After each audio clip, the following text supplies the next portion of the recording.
संबित पात्रा जी, मेरा सवाल आपसे यह है कि आप कह रहे हैं कि ये जुडिशरी का अंदर का मामला है, वो निपटा लें। हम आपसे पूछें कि इस देश के हर बड़े इंस्टीट्यूशन में इतने गंभीर सवाल खड़े हो रहे हैं। आरबीआई के गवर्नर कभी कुछ कहते हैं और अब 4 जज सिटिंग जज सर, वो भी चीफ जस्टिस के नीचे जो जजेस हैं इतने वरिष्ठ हैं, वो कहते हैं कि इस देश में लोकतंत्र खतरे में है। इसका अर्थ समझते हैं आप, क्यों हो रहा है? देखिए अंजना जी, टक्कर में बहुत बार मैंने भाग लिया है, आपने सही कहा।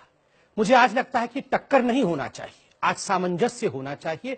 टक्कर देश के लोकतंत्र को खतरे में डालेगा, टक्कर राजनीति को जन्म देगा जहां राजनीति नहीं होनी चाहिए। आज सामंजस्य से ही देश आगे बढ़ सकता है। देखिए, जुडिशियरी इंडिपेंडेंट है, वो स्वतंत्र इकाई है और यह हमारे संविधान निर्माता स्वयं बाबा साहेब अंबेडकर ने इस प्रकार से निर्मित किया है।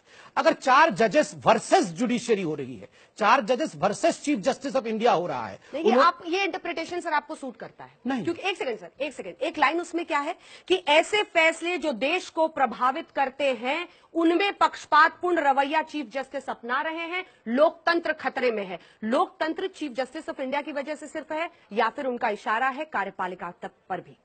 उन्होंने कहा कि चीफ जस्टिस ऑफ इंडिया कुछ प्रेफर्ड बेंचेस को केस देते हैं, हाँ। इस कारण से लोकतंत्र खतरे में है। अंजना जी, आप बताइए, अगर चीफ जस्टिस ऑफ इंडिया किसी भी बेंच को कोई केस एलोकेट करते हैं, उनको देते हैं तदंत करने के लिए, तो क्या उसके लिए भारतीय जनता पार्टी जिम्मेदार है? एक। और दूसरा, इसका अर्थ यह भी तो निकलता है, जो बड़ा खतरनाक है, कि हमारी जुडिशियल सिस्टम के अंदर जो कहा जा रहा है, अगर प्रेफर्ड बेंच है तो कहीं ना कहीं इशारा तो यह है कि ये बेंच जो है ये किसी बाहर के इशारे पे काम करते हैं। क्या आप इसको मानते हैं? क्या मैं जो एक साधारण कार्यकर्ता हूं ये बोल सकता हूं कि हमारे जजेस जज नहीं है? क्या मैं ये बोल सकता हूं कि हमारे जजेस प्रेफर्ड जजमेंट देते हैं? क्या मैं बोल सकता हूं हिंदुस्तान के 125 करोड़ जनता को कि आपको जो वर्डिक्ट अभी तक मिला वो गलत थे? मैं इतनी हिम्मत कर सकता हूं, ये धृष्टता कर सकता हूं? मैं क्या चीज हूं? चीफ जस्टिस के सामने मैं क्या चीज हूं जो उनके ऊपर उंगली उठाकर मैं बोलूं? और यही मैं उनसे पूछ रहा हूं कि आप लोगों ने एक ऐसे विषय को सड़क के बीच में राजनीति में घसीटने की कोशिश की है जिसमें राजनीति कदाचित नहीं होनी चाहिए। तो क्या राहुल गांधी ये कह रहे हैं कि इस देश में सुप्रीम कोर्ट के जो तमाम जजेस हैं वो सभी सवालों के घेरे में है? क्योंकि ऐसा ये 4 जज आरोप लगा रहे। प्रेफर्ड बेंचेस क्या होता है सर? मतलब ये जजेस अपनी काबिलियत के हिसाब से नहीं, अपनी नियत के हिसाब से, झुकाव के हिसाब से काम कर रहे हैं। ये राहुल गांधी तो निश्चित रूप से नहीं कह रहे हैं, लेकिन संबित पात्रा और बीजेपी जरूर कह रहे हैं कि राहुल गांधी कह रहे हैं, क्योंकि ये उनको सूट करता है कि जैसे ही बीजेपी ये कहती है कि राहुल गांधी ये कह रहे हैं तो उनको आपके प्रश्न का जवाब देने की आवश्यकता नहीं होती है। और जब किसी प्रश्न को अवॉइड करना है तो उसका सबसे अच्छा तरीका ये है कि वो कह रहा है इस कहने में जाओ, उधर जाओ, उत्तर जाओ, दक्षिण जाओ, लेकिन प्रश्न का उत्तर नहीं दो। प्रश्न क्या है आपका? आपका प्रश्न ये है कि आप लोगों ने इसकी राजनीतिकरण किया है क्या? तो अगर ये आरोप ये लगा रहे हैं कि कांग्रेस ने, राहुल गांधी ने राजनीतिकरण किया है, तो मैं इनसे प्रत्युत्तर पूछता हूं, क्या आपका आरोप है कि 4 देश के सबसे वरिष्ठ न्यायाधीश उच्चतम न्यायालय के 2, 3, 4 और 5, क्या वो राजनीतिकरण कर रहे हैं? मैं जवाब देता हूं। क्या उनका, अभी खत्म नहीं किया प्रश्न मैंने, खत्म नहीं किया। क्या उनका उद्देश्य राजनीतिकरण है? क्या उनकी वेदना आपने समझने की प्रयत्न किया कि जब उनको आके प्रेस कॉन्फ्रेंस करनी पड़ी? क्या उनमें उनके, हम लोग जानते हैं कैसे व्यक्ति हैं वो, क्या उन्होंने आसानी से निर्णय लिया? क्या उनमें से एक निकट भविष्य में भारत के उच्च न्यायाधीश बनने की लाइन में है?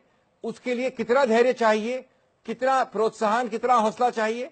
तो क्या आप मजाक उनकी उड़ा रहे हैं? आप उन चारों का मजाक उड़ा रहे हैं?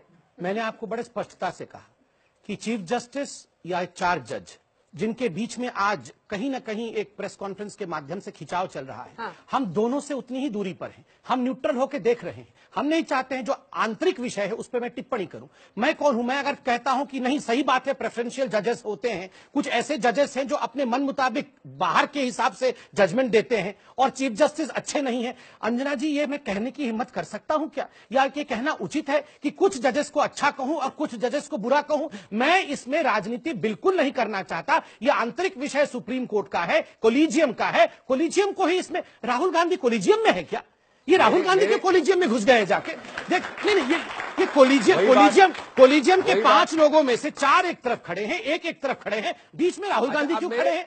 मैं ये पूछता हूं। अब मेरे मित्र के पिछले उत्तर का जरा आप एनालिसिस करें। क्या उत्तर है आपके प्रश्न का? उसमें कुछ कहा है इन्होंने सिवाय राहुल गांधी, राहुल गांधी, राहुल गांधी? कुछ कहा? ये बहुत महत्वपूर्ण है। नहीं, आप बताइए। मैं आपको उत्तर देता हूँ, नहीं, जो हमें उत्तर बताइए। नहीं दिया। एक सुनिए, मिनट। पिछला उत्तर पिछला उत्तर आपका यही था, पिछला प्रश्न आपका यही था कि क्या कुछ जजेस ऐसे हैं जो चीफ जस्टिस ने गलती की, जो 4 जज कह रहे, तो मैं क्या उत्तर देता? हाँ या ना कह सकता हूँ क्या? इनका कहना बार बार आंतरिक है, एक तो अवॉइडेंस है, एक तरफ सही भी है। नहीं, आप बता दीजिए, मैं आपसे चैलेंज करता हूं, आप अगर चीफ जस्टिस को भ्रष्ट मानते हैं, आप बताइए यहाँ पे। ये बोल रहे हैं तो बोले ना ये चीफ जस्टिस भ्रष्ट है, ये बोल के तो दिखाए। उतना समय काल ऐड कर दीजिएगा मेरे उत्तर के लिए, आपको भी मिलेगा। उतना समय काल ऐड कर दीजिएगा, क्योंकि वापस इंटरप्ट करने वाले हैं 2 मिनट में। नहीं, ये कह रहे हैं कि उच्चतम न्यायालय के न्यायाधीशों ने शायद ये आक्षेप लगाया है, राहुल गांधी ने नहीं लगाया है, पहली बात। लेकिन उस मुद्दे की क्या बात है जो एक तरफ तो आंतरिक है, निश्चित रूप से अगर आंतरिक नहीं होता तो यह असंतोष नहीं होता इन 4 लोगों को, यह असंतोष है, ये समन्वय नहीं है।